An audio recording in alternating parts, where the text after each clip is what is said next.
은혜로우신 우리 아버지 하나님, 오늘도 찬양을 통해서 하나님 앞에 나아갈 수 있는 놀라운 은혜 주신 것 진심으로 감사하고, 귀한 성도님들 한 분 한 분 주의 전으로 주님 부르셨고, 그리고 우리가 그 부르심에 순종해서 이 자리에 와 있습니다. 주님 앞에 나아가기를 원하고, 더욱더 주의 품 안에 우리가 안기기를 원합니다. 주의 능력으로 우리를 덮으시고 붙들으시고, 아버지, 이 거칠고 험한 세상 가운데 항상 주님의 보호하신 가운데 있게 하여 주옵소서. 오늘도 말씀을 통해서 또 한 번 하나님의 사랑을 깨닫기를 원하고, 주의 은혜를 경험하게 되기를 원합니다. 주님, 이 시간 우리에게 말씀하여 주시기 원하고, 우리 성도님들 한 분 한 분에게 찾아가 주시옵소서. 예수 그리스도의 이름으로 기도합니다. 아멘, 아멘, 아멘. 감사하고요. 오늘 아침에 우리 이몽섭 집사님 수술하셨는데, 폐암 수술하셨는데 잘 되셨어요. 그래서 수술 잘 마치셔서 아마 수술로 그냥 잘하면 마칠 수 있을 것 같아요. 더 이상 치료를 안 하셔도 아마 될 것 같아요. 확실하지는 잘 모르겠습니다. 제가 들은 거는 그런데 이제 앞으로 이제 병원에서나 의사가 이제 보고 나오겠지만, 현재까지 들은 건 그렇습니다. 얼마나 감사한지 모르고요. 아침에 가서 잠깐 뵀는데 얼마나 평안하신지 몰라요. 수술 받으러 들어가시기 전에도 아주 너무 감사하게 오히려 고맙다고 그러시고, 하나님 앞에 그렇게 믿음으로 잘 서 계시는 모습을 보니까 너무 감사하고, 이제 수술 잘 돼서 아마 오늘 지금쯤은 어쩌면 이제 일반 병실이나 혹시 들어가 있을지 아니면 중환자실에 잘 모르겠습니다. 내일쯤이면 아마 보통 일반 병실로 아마 옮기실 수 있을 것 같고요. 그리고 내일 또 한 분이 우리 수술을 하세요. 우리 수슨 임 집사님이세요. 잘 모르실 수도 있는데, 우리 임혜섭 집사님은 아세요? 클럽 오빠. 여기서 얘기하기는 좀 그렇죠. 근데 우리 삼부 성가대 대장으로 섬기시는 임혜섭 집사님 부인이세요. 근데 내일 유방암 수술을 하시는데, 초기시라고 그렇게 걱정할 일은 아니라고 그렇지만 어쨌든 수술하니까, 그래서 여러분들 마음 가운데 조금 기도해 주셨으면 좋겠습니다. 내일 아마 수술 시간은 오후가 되는 거, 한 2시쯤 된다는 것 같아요. 기억해 주시면 좋겠고요. 오늘은 지난주에 이어서 우리 열왕기상 17장 열왕기상 17장 17절에서 마지막 24절까지 짤막해 오늘은 본문이요. 사르밧 과부의 이야기, 두 번째 그 사건입니다. 우리 지난주 이야기를 우리 잘 알죠, 그죠? 이제 사르밧 과부를 만나게 됐죠, 엘리야가요. 그죠? 엘리야도 이제 피신해서 갔는데, 그 과부는 정말 더 절박한 상황에 있었습니다. 마지막 남은 가루, 마지막 남은 기름 가지고 이제 떡을 구워서 아들하고 먹고 죽으려고 하는 그런 입장입니다. 근데 그런 여자에게 엘리야가 가서 말씀하기를 뭐라고요? 그거 구워가지고 나부터 달라고, 그리고 남으면 너희 아들 먹고 먹이겠다고 이렇게 얘기할 때 참 얼마나 힘들었을까, 그런 어려운 가운데, 그죠? 마지막 남은 양식을 하나님의 말씀에 순종해서 선지자에게 바쳤다. 이거 참 쉬운 문제 아니에요, 그죠? 마지막 남은, 물론 물질로 보면 얼마 안 될 수도 있지만 그게 내 거 전부 다잖아요, 그죠? 그 마지막 남은 그 양식을 하나님의 말씀 한마디를 듣고 순종해서 먼저 바친다. 결코 쉬운 일이 아닙니다. 그런데 그게 얼마나 놀라운 믿음인가. 그 결과가 뭡니까? 통의 가루가 마르지 않았고 병의 기름이 계속해서 끊이지 않게 되는 그런 놀라운 체험합니다. 흉년 가운데도 끊임없이 흘러나오는 그 가루와 기름을 보면서 얼마나 성령 충만했을까요? 얼마나 감사했을까요? 얼마나 기쁘고 행복했을까? 정말 이것은 하나님 앞에 순종해 보지 않으면 경험할 수 없는 그런 기쁨이겠죠. 우린 신앙생활 하면서 때로는 그런 결단을 내려야 될 때들이 있습니다, 그죠? 우리 각자 하나님 앞에 신앙생활 하다가 보면 때로는 내 자신이 어떤 그 믿음의 걸음을 떼어야만 되는, 믿음의 바다로 발걸음을 내디뎌야만 하는 그런 때가 옵니다. 근데 그것을 내디뎌 본 사람만이, 그 걸음을 띄어본 사람만이 그 기쁨과 그 정말 놀라운 능력을 체험할 수 있는 거죠. 안 가본 사람은 그냥 그것으로 끝나게 되는 거죠. 여러분, 위기 가운데, 우리의 삶 가운데, 고난 가운데 하나님의 말씀을 붙잡는 것은 생명줄이다 믿으시면 아멘. 이거 꼭 기억하셔야 됩니다. 말씀을 붙잡는 겁니다. 하나님의 살아있는 말씀을 붙잡는 것은 정말 이것은 생명줄이다. 그리고 그 말씀이 우리를 살게 해주실 줄로 믿습니다. 그것이 이제 지난주 이야기였습니다. 그런데 뜻하지 않게 오늘 갑작스럽게 지금 시험이 찾아오게 됩니다. 17절과 18절 우리 두 절을 같이 읽겠습니다. 같이 읽습니다. 시작. 2일 후에 그 집 주인 되는 여인의 아들이 병들어 증세가 심히 위중하다가 숨이 끊어진지라. 여인이 엘리야에게 이르되 하나님의 사람이여 당신이 나와 더불어 무슨 상관이 있기로 내 죄를 생각나게 하고 또 내 아들을 죽게 하려고 내게 오셨나이까. 참 놀라운 기적과 은혜를 체험하고 있는데 갑자기 무서운 시험이 찾아옵니다. 여러분, 시험이라는 게 뭐 예고하고 천천히 조금씩 밀려들으면 얼마나 좋겠습니까만은 대부분의 시험은 그렇지 않죠. 그냥 갑자기 오죠. 그죠? 그런데 이번에 당한 이 시련은 기근 정도가 아닙니다. 그저 뭐 배가 고프고 굶어 죽는 정도가 아니라 이거는 이미 죽음의 시험을 받고 있고 그것도 다른 사람이 아닌 하나밖에 없는 내 아들의 죽음이다. 아들의 생명이다. 이건 얼마나 절박한 상태인지 몰라요. 뭐 꼼짝도 할 수 없는 거죠, 여러분. 더군다나 하나님의 종이 자기 집에 머물고 있는데 아들이 심하게 중병이 들고 더 심해져서 그리고 죽었단 말이죠. 여러분, 이제껏까지 누렸던 모든 기쁨, 이제껏까지 누렸던 모든 그 감동, 무슨 뭐 행복, 소망, 꿈 하루아침에 싹 없어지는 거죠. 그 아들을 바라보면서, 더군다나 외아들이잖아요. 하나밖에 없는 과부의 아들, 이 여자에게 자기 생명보다 더 소중한 아들입니다. 그런데 그 아들이 죽음으로 인해서 이 여인은 모든 꿈, 모든 소망, 모든 위로, 모든 뭐 다 없어지는 거죠. 얼마나 큰 시험인지 모릅니다. 자, 아들이 죽으니까 이 여자가 했던 첫 번째 반응이 뭡니까? 원망하기 시작합니다. 원망하기 시작합니다. 도대체 왜 와가지고, 왜 와서 내 죄를 생각나게 하고 또 왜 내 아들을 죽게 했느냐? 지금 이 여자가 하는 원망은 바로 그거죠. 왜, 무엇 때문에 우리 집에 와가지고, 왜 내게 찾아와서 내 죄를 생각나게 하고, 무슨 죄인지는 사실 잘 몰라요, 여러분. 아들의 죽음은 이 여자의 과거를, 이 여자의 어떤 과거의 그 죄를 기억나게 했다라는 거죠. 뭐 성경의 그 죄의 내용이 뭔지는 모르겠지만 어쩌면 이 아이를 뭐 낳기 전에 어떤 불륜이 있었는지 뭐 모르죠. 뭐 정확한 건 모르겠습니다. 그러나 하나님의 거룩한 종이 와 있는 것은 바로 선지자가 자기 집에 와 있기 때문에 하나님 앞에서 자기의 감추어진 죄가 드러내고 그리고 하나님이 심판한 것이라고 생각한다. 우리도 되게 어려움을 당하면, 고난을 당하면 제일 먼저 자기 자신을 돌아보게 됩니다. 성찰하게 됩니다. 때로는 부모로서 말은 하지 않지만 자녀들이 어려움을 당하고 힘든 일을 당할 때 이것이 과거의 내 죄 때문은 아닌가, 내가 하나님 앞에 회개하지 못한 죄는 아닌가, 나의 부끄러움 때문 아닌가, 이런 등등의 어떤 죄책감이 우리의 발목을 꼭 붙잡습니다. 말은 하지 않지만 내 죄라고 그렇게 우리가 자책할 때가 참 많다라는 겁니다. 근데 이 여자가 했던 것처럼 이 여자가 첫 번째 한 게 뭐라고요?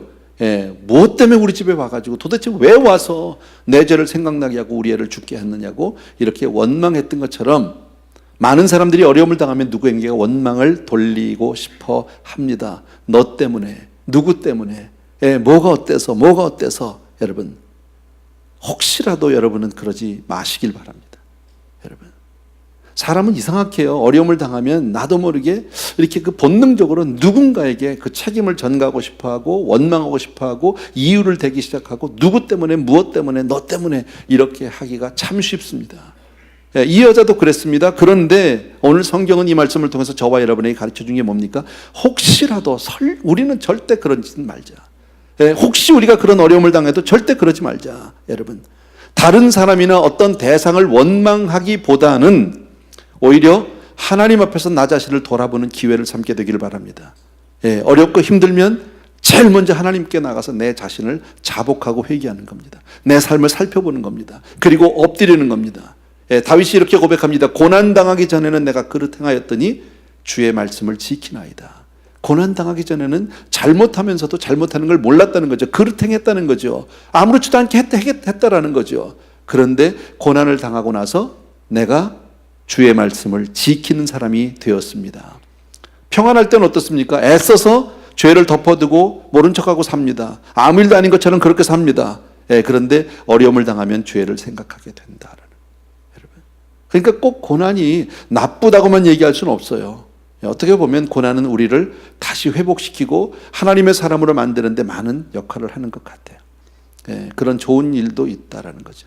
전에도 제가 늘 자주 말씀드리지만 우리의 신앙이 여기까지 온 것은 여러분 다 아픔을 통해서 온 거예요. 고난을 통해서 왔어요. 승승장구해서 좋은 일만 있고 기쁜 일만 있고 행복한 일만 있어서 여기까지 오지는 않았어요. 그죠? 어렵고 힘든, 정말 괴로워서, 그러나 갈 데 없어서, 괴로울 때 주의 얼굴을 보는 겁니다. 눈을 들어 주를 보라. 우리 찬양 잘 알잖아요. 그죠? 그렇게 하는 겁니다. 어렵고 힘들면 하나님을 바라보고 거기서 하나님과 씨름할 때 우리가 다시 한번 거기서 변화받게 되는 줄로 믿습니다. 큰 구원, 큰 기적 이후에 절망이 찾아옵니다. 시험을 받습니다. 여러분, 성경에 이런 일은 참 많습니다. 여러분은 그런 일 없으세요? 은혜 뒤에 시험, 큰 어떤 구원 뒤에 찾아오는 어떤 시험. 아브라함이 어땠습니까? 정말 그 아들 하나를 얻기 위해서 25년이라는 세월을 얼마나 많은 믿음의 싸움을 싸웠는지 모릅니다. 참 힘들고 어려웠습니다. 외로운 싸움을 싸웁니다. 그리고 마침내 정말 기적적으로, 기적이죠, 기적적이 아니라 기적 그 자체죠. 하나님의 은혜로 정말 100살의 아들을 얻었습니다. 얼마나 좋았습니까? 그런데 뭐가 찾아옵니까? 그 아들을 바치라는 거죠. 참 순종하기 어렵죠. 아니, 줄 때는 언제고 이제 와서 내놓으라는 건 뭐야? 그러려면 주질 말지, 처음부터. 그 아들을 주어서 얼마나 내가 지금 행복한데 이제 와서 내놓으라는 건 무슨 얘기냐? 다른 것도 아니고 차라리 나를 죽이세요 막 이러고 덤빌 수도 있을 것 같은데 아브라함은 순종했죠. 그죠? 우리 잘 아는 대로요. 욥, 동방의 의인이라고 성경은 그렇게 기록하고요. 10자녀들이 아주 성공적으로 잘 사는 모습을 욥기 1장에서 잘 묘사하고 있는데 바로 나타나는 게 뭡니까? 그 모든 자녀들은 물론 가족들, 와이프까지 다 없어지고 온몸에 욕창이 나고 재산 다 잃어버리고 불이 나고 도적 맞고 아주 처절한 사람으로, 처절한 입장으로 그렇게 처한다라는 거죠. 다 잃고. 큰 축복 뒤에 따라오는 그런 시험. 엘리야는 갈멜산에서, 이제 앞으로 우리 나오는 얘기지만요, 갈멜산에서 엄청난 승리를 거두게 되죠. 그죠? 하늘에서 불이 떨어집니다. 얼마나 감사해. 그 감동, 감격은 우리 가히 상상할 수 있습니다. 근데 그리고 나서는 도망갑니다. 목숨을 건지기 위해서 도망가야 한단 말이에요. 그리고 로뎀나무 밑에 가서 차라리 날 데려가라고, 날 죽이라고 하나님 앞에 그리고 하소연하는 모습이 19장에 보면 이제 나오게 되는데, 참 아이러니컬하래도 하나님의 그 큰 축복을 경험하고 나면 그것으로 쭉 가면 좋은데 그 다음에 큰 시험들이 따라온다는 거예요. 하나님이 정말 짓궂어서 그럴까요? 여러분의 삶 가운데 그런 일 없으세요? 여러분의 삶 가운데도 크고 작은 이런 일들이 많이 있을걸요? 정말 하나님의 은혜 너무 감사해서 눈물로 감사하고 하나님께 영광을 돌리고 감사헌금을 하고 그 예배 가운데 정말 하나님 앞에 정말 마음껏 기도로 부르짖고 찬양하고 그렇게 좋았는데 바로 얼마 지나지 않아서 큰 일을 당합니다. 이런 일들이 참 우리의 삶 가운데는 비일비재한다라는 거죠. 근데 참 안타까운 것은 많은 사람들이 시험을 받을 때 대부분 많은 사람들이요 쉽게 믿음을 떠납니다. 그게 너무 안타까운 거죠. 금방 하나님 앞에 할렐루야 했다가 조금만 어려우면 쉽게 하나님의 신실하심, 하나님의 능력을 다 부인해 버립니다. 하나님이 어디 있냐? 하나님 있으면 이럴 수는 없다. 하나님이 계시다면 나한테 이럴 수는 없는 거다. Why me? 이렇게 따지고 하나님을 떠나는 사람들이 참 많았습니다. 제 주변에는 참 많았습니다. 제가 목양하면서 그동안에 많은 분들을 만났는데 그러면서 하나님으로부터 멀어지는 사람들 참 많이 봤습니다. 얼마나 안타까운지 몰라요. 여러분, 왜 하나님은 우리에게 이렇게 축복과 시련을, 큰 구원과 정말 은혜와 시련을 이렇게 번갈아 가면서 주실 이유가 뭘까요? 그 이유가 뭘까요? 이 사르밧 과부 얼마나 큰 믿음의 사람입니까? 마지막 남은 양식을 선지자를 위해서 하나님의 말씀 한마디를 듣고 그걸 내놓는다? 결코 쉬운 일 아닙니다. 우리 가운데 그럴 수 있는 사람이 얼마나 있겠습니까? 여러분, 마지막 남은 생활비 그 몇 푼 그거 다 내놓고 그 다음에 하나님 말씀 듣고 그걸 다 내놓을 수 있는 사람이 있을까요? 여러분 혹시 헌금할 때 그렇게 해보신 적 있으세요? 제가 전에 말씀드렸잖아요. 김재문 목사님 이야기요. 지갑 5불 이상을 안 넣더라고. 그 얘기 기억 안 나세요? 앞으로 이런 일이 있으면 내 지갑에 있는 돈을 다 내겠다고 헌금을 하겠다고 작정을 하고 났는데 그 다음부터 지갑에 5불 이상을 안 넣으셨다고. 그게 사람이죠. 그게 사람이죠. 여러분, 왜 그러셨을까? 믿음은 단번에 이루어지는 게 아니기 때문에 그래요. 담금질이 필요하듯이, 그죠? 뜨거운 물에 들어갔다가 찬 물에 넣었다가 뜨거운 물에 들어갔다가 찬 물에 넣었다가 또 망치로 두드리고 수없이 치고 수없이 달구고 했던 그 과정을 거쳐서야 아주 좋은 쇠, 아주 좋은 칼이 만들어지듯이 여러분, 우리의 믿음은, 성숙한 믿음은 시련과 시험을 거쳐서 만들어집니다. 그냥 되지 않습니다.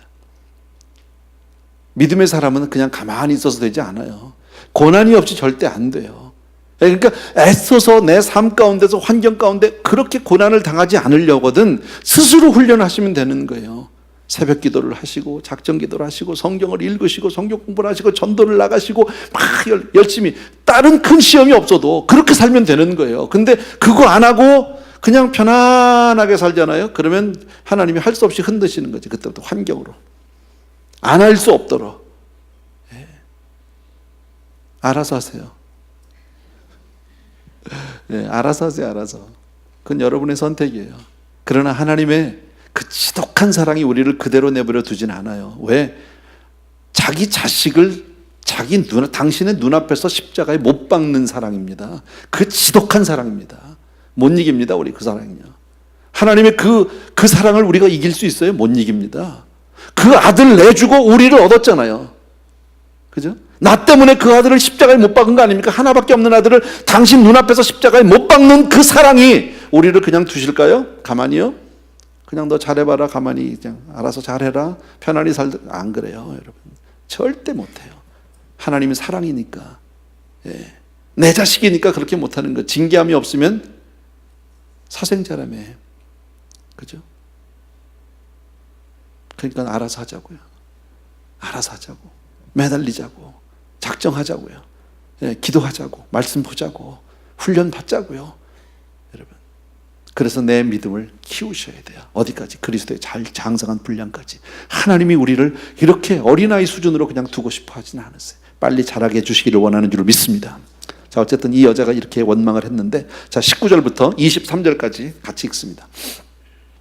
같이 한번 읽습니다. 시작. 엘리야가 그에게 그의 아들을 달라 하여 그를 그 여인의 품에서 받아 안고 자기가 거처하는 다락에 올라가서 자기 침상에 누이고 여호와께 부르짖어 이르되, 내 하나님 여호와여, 주께서 또 내가 우고하는 집 과부에게 재앙을 내리사 그 아들이 죽게 하셨나이까 하고 그 아이 위에 몸을 3번 펴서 엎드리고 여호와께 부르짖어 이르되, 내 하나님 여호와여, 원하건대 이 아이의 혼으로 그의 몸에 돌아오게 하옵소서 하니, 여호와께서 엘리야의 소리를 들으심으로 그 아이의 혼이 몸으로 돌아오고 살아난지라. 엘리야가 그 아이를 안고 다락에서 방으로 내려가서 그의 어머니에게 주며 이르되, 보라, 내 아들이 살아났느니라. 뭐 대단한 사건, 아니 뭐 대단한 이야기나 우리 다 알아요, 여러분. 정말 이 여자는 와서 엘리야에게 어떻게 했다고? 원망을 했다고. 왜 우리 집에 와가지고 도대체 뭐 때문에 내 죄를 생각나게 하고 내 아들을 죽게 만들었냐고 막 와서 막 했죠. 사실 엘리야 입장에서 좀 황당하지 않을까요? 내가 뭐 어쨌다고, 그죠? 내가 뭐 아니 할 말로 뭐 아들을 데리고 어디를 갔다가 애가 뭐 떨어져서 뭐 다 낭떨어져 나랑 같이 어디를 나갔다 그런 것도 아니고, 저 혼자서 병들고 저 혼자서 아파서 저 혼자 죽은 건데 왜 내 책임이야? 왜 나한테 대들어? 이럴 수 있어요, 얼마든지요. 근데 오늘 보니까 엘리야가 한마디도 안 해요, 이 여자한테요. 그리고 아이를 달라 그러고 자기 방으로 갔어요. 아무런 대처를 하지 않았어요. 거기에 대해서 대꾸도 하지 않았어요. 이거 쉽지 않아요, 여러분. 이것도 쉽지 않아요. 나도 좀 그랬으면 좋겠어요. 근데 안 되더라고, 이거. 누가 나와서 긁으면요, 우선 쏴주고 싶어. 누가 와서 날 건드리면 아무것도 아닌데 괜히 와서 시비를 걸면 해대고 싶은 게 사람 아닙니까? 내가 뭘 어쨌다고, 뭐 어쩌소, 뭐 나가고 싶죠. 그죠? 한번 해보고 싶죠. 아니할 말로. 근데 아무 말도 안 했어요. 뭐 엘리야는 우리랑 다른 사람 아니라고 그랬잖아요. 우리가 성정이 같다고 성경은 그렇게 얘기했죠. 그리고 그 아이를 받아서 그리고 다락으로 들어갔어요. 자기 방으로. 다락방. 뭐 그렇게 좋은 곳이라고 생각되지 않아요? 다락방?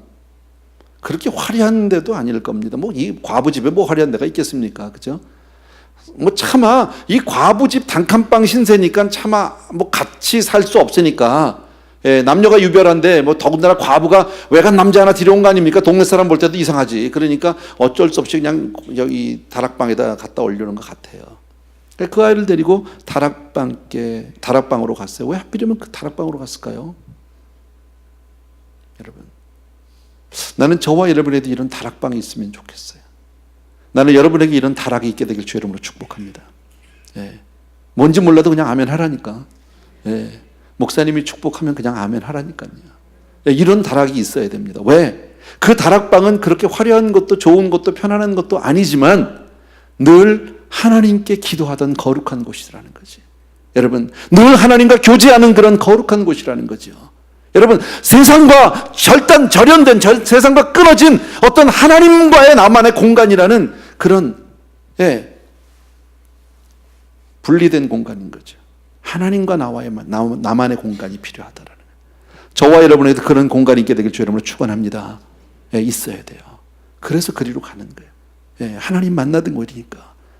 하나님께 엎드리는 것, 정말 골방, 이게 필요하다라는 거죠. 여러분이 늘 기도하는 곳은 어디입니까? 여러분, 우리는 우리 교회를 정말 그런 하나님과 나와의 만남, 하나님과 우리 성도님들의 정말 귀한 이런 아름다운 성전으로 만들어야 할 줄로 믿습니다.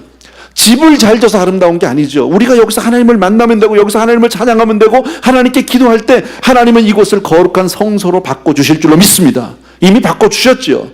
그래서 우리는 이왕이면 내가 아무 데서 다른 데서 기도하는 것보다는 교회 와서 기도하는 게 나은 거죠. 왜? 하나님과 내가 만나던 곳이니까. 아멘입니까 여러분? 더더욱이나 예배로 불러서 늘 예배 가운데 하나님의 말씀을 듣고 하나님께 기도로 나갈 수 있는 이곳이야말로 성소 중에 성소인 줄로 믿습니다. 그리고 나서 그곳에서 아이를 끌어안고 기도했다고 얘기합니다. 아이의 몸 위에 자기 몸을 끌어안고 얘기했다. 전심으로 하는 기도를 얘기할 수 있죠. 여러분, 아까도 얘기했지만 엘리야가 이 여자에게 내가 뭘 잘못했나고 따지지 않았습니다. 그리고 오직 하나님께 기도합니다.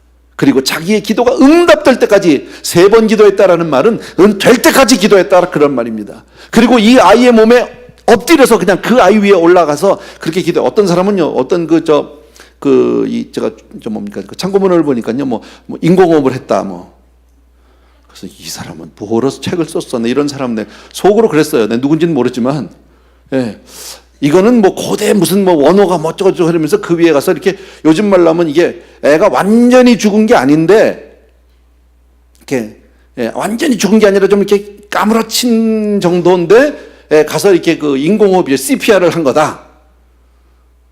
그렇게 똑똑한 놈이 뭐하러 예수를 믿어? 내가 속으로 그랬다니까요. 성경에서 죽었다면 죽은 거냐? 심히 중이 병들어서 죽었다면 죽은 거지 뭘. 성경이 죽었다는데, 하나님이 죽었다는데. 근데 엘리야가 그 아이를 위해서 간절히 기도합니다. 그 아이 위에 자기 몸을 펴서 기도했다라는 말은 이렇게 이해하시는 게 제일 좋습니다. 여러분, 지금 엘리야는 이 아이를 위해서, 이 어머니를 위해서, 이 과부를 위해서 중보 기도하는 겁니다. 남의 기도죠, 사실은요. 목회자의 기도가 다 남의 기도죠. 그런데 이 중보 기도하는 사람은 어떻게 해야 되느냐? 그 아이의 문제가 내 문제로 끌어안고 기도해야 된다는 거죠. 남의 문제로 제3자 입장에서 기도하는 것이 아니라 내 문제로 끌어안고 기도해라는 거예요. 내 문제로. 그렇게 간절히 기도해야 된다. 여러분, 그 죽은 아이의 연약함을 온전히 끌어안고 그렇게 기도하는, 여러분, 우리 성도님들 가운데 중보 기도하는 분들이 많은데 중보 기도할 때 그렇게 기도하는 것이다. 여러분, 남의 기도가 아닙니다. 내 기도다. 여러분, 내 기도. 여러분, 이런 중보의 기도, 중보 기도의 자세를 우리가 배워야 할 줄로 믿습니다. 얼마나 감사해요, 여러분. 살았어요. 하나님은 그런 기도를 들어주세요. 간절한 기도, 영혼이 실린 기도. 여러분, 왜 우리 그런 얘기 하잖아요. 누가 무슨 얘기하면 아유 그 사람 얘기가 영혼이 없어 이런 얘기 요새 하대. 그죠? 뭐 영혼 없는 감사 그런 거 하지 말아라. 뭐 이런 얘기 하잖아요. 농담 반 진담 반. 무슨 얘기인지 알잖아요. 그죠? 우리가 정말 기도할 때 영혼이 없는 기도하면 안 되는 거죠. 예, 그냥 기도를 위한 기도? 그건 아무 의미 없는 거죠. 왜 우리 요즘에 그런 얘기 많이 하니까 예배를 예배되게 하고, 여러분, 기도를 나로 하여금 예배를, 교회가 교회게 돼. 왜 그런 얘기를 합니까? 예배는 당연히 예배해야 되는데 예배를 예배되게 해달라는 얘기는 예배 같지 않은 예배가 많기 때문에 그런 거 아닙니까? 교회를 교회되게 해달라는 교회 같지 않은 교회가 많기 때문에 그런 거 아닙니까? 예. 외식한다는 겉모양만 있다. 그죠? 껍데기만 가지고 있다. 영혼이 없다 그 얘기죠. 정말 기도할 때는 이렇게 전심으로 문제를 내 문제로 끌어안고 기도하게 되길 주 이름으로 축원합니다. 예. 하나님은 그런 기도에 응답해 주시는 줄로 믿습니다. 예. 자, 24절 마지막 절 한 절입니다. 같이 읽습니다. 시작. 여인이 엘리야에게 이르되 내가 이제야 당신은 하나님의 사람이시오 당신의 입에 있는 여호와의 말씀이 진실한 줄 아노라 하니라. 예. 아무것도 아닌 이야기 같은데 아무것도 아니라고 볼 수도 있어요. 그런데 이 여자가 드디어 아들이 살고 나니까 엘리야에게 뭐라고요? 내가 이제야 그랬습니다. 이제야. 이 여자가 그 가루, 그 기름병에서 기름이 막 계속 나올 때도 이런 얘기는 안 했어요. 성경 보면요. 지금 17장을 계속 봐도 이런 고백을 한 적이 없어요. 그냥 할렐루야 먹고 마셨죠. 먹고 그냥 좋았죠. 행복했죠. 기뻤죠. 그러나 이런 얘기는 직접 안 했는데 지금 여기서 무슨 얘기를 합니까? 이제야 당신은 하나님의 사람이고 당신의 입에 있는 여호와의 말씀이 진실인 줄 참인 줄 내가 이제서 알았다라고 얘기합니다. 죽은 아들이 살았어요. 하나님의 능력을 경험했어요. 그리고 중보기도의 그 위력을 경험했어요. 여러분, 그리고 나니까 이런 고백을 한다. 진정한 참 신앙 고백은 생명의 주를 경험할 때예요. 참된 신앙 고백은 정말 능력의 주님을 경험할 때예요. 삶으로 살아계신 주를 경험할 때 이런 정말 입술의 고백이 나오는 줄로 믿습니다. 시켜서 나오는 게 아니죠. 살아계신 주 믿으시면 아멘. 예, 정말 우리는 입술로는 그렇게 얘기합니다. 그러나 정말 살아계신 주를 믿습니까? 전능하신 주 믿습니까? 믿는다고 얘기하는데 왜 내 삶 가운데 걱정합니까? 왜 우리는 그렇게 좌절할 일이 많고 낙심할 일이 많습니까? 전능하신데 살아계신 그분인데, 그죠? 그렇게 못 믿는다. 왜? 경험이 없으니까. 신앙생활은 주님을 경험해 봐야 되는 거죠. 예, 내가 만난 주님이 있잖아요. 내가 아는 주님이 있잖아요. 여러분, 내가 만난 예수 분명히 있잖아요. 여러분, 그 주님을 만나게 되길 주 이름으로 축원합니다. 그 주님을 만날 수만 있다면 우리가 아골골짝 빈들도 갈 수 있고요. 여러분, 죽음도 경험할 수 있는 거죠. 얼마나 감사합니까? 여러분, 이 여자가 믿는 예수는 다른 예수, 우리하고는 다른 사람이에요. 여러분, 나사로의 누이들, 나사로가 경험한 나사로가 믿는 예수는 우리가 믿는 좋으신 하나님이 아닙니다. 다시 살려주시는 부활의 주님을 만난 거 아닙니까? 우리하고는 다른 겁니다. 물론 우리 부활의 주님 믿지만 그 사람들의 신앙과 우리의 신앙은 같을 수 없습니다. 죽을 병에서 건진받은 사람이 우리와 같을 수 있습니까? 그럴 수 없습니다. 나는 이런 고백이 여러분의 삶 가운데 날마다 있게 되길 주 여러분으로 축원합니다. 한 가지만 제가 부탁을 드린다면 여러분 입술로 고백하는 여러분 되길 바랍니다. 하루에 주님을 향해서 늘 살아계신 주, 정말 주님 나와 함께 하시는 주, 전능하신 주 얘기하세요. 그냥 하나님을 계속 높여드리는 그런 삶이 되기를 바랍니다. 한번 해봅시다 우리요. 하루의 일과 가운데도 순간순간 하나님 너무 감사해요. 나와 함께 해주셔서 너무 감사해요. 운전하면서 주님 오늘도 나를 지켜주니 정말 감사해요. 아무것도 아닌 것 같지만 내 입술로 주님을 향해서 고백할 때 여러분 그 고백이 결국 나의 고백이 될 수 있고요. 우리가 고백한 그 입술의 고백의 열매를 내가 받게 될 줄로 믿습니다. 아멘입니까 여러분? 예. 오늘 말씀은 여기까지만 보시면 되겠습니다. 아시겠죠? 어려움이 있어요. 시련이 와요. 그러나 그 시련을 딛고 올라가면 되는 거죠. 고난당하기 전에 내가 그릇 행하였는데 그 다음에 내가 주의 말씀을 지킨다고 그랬잖아요. 시련을 통해서 주님의 앞에 더욱더 반듯하게 주님 앞에 더욱더 신실한 하나님의 사람으로 변화받는 그런 저와 여러분들에게 주 이름으로 축원합니다. 찬양 하나 드립시다. 우리 나는 하나님을 예배하는 우리 예배자입니다 하는 그런 찬양이 있는데 여러분 우리 요즘에 많이 불렀던 찬양이에요. 하나님 앞에 그렇게 우리 각자가 나는 하나님을 예배하는 사람입니다 하는 마음으로 우리 찬양합시다. 나는 하나님을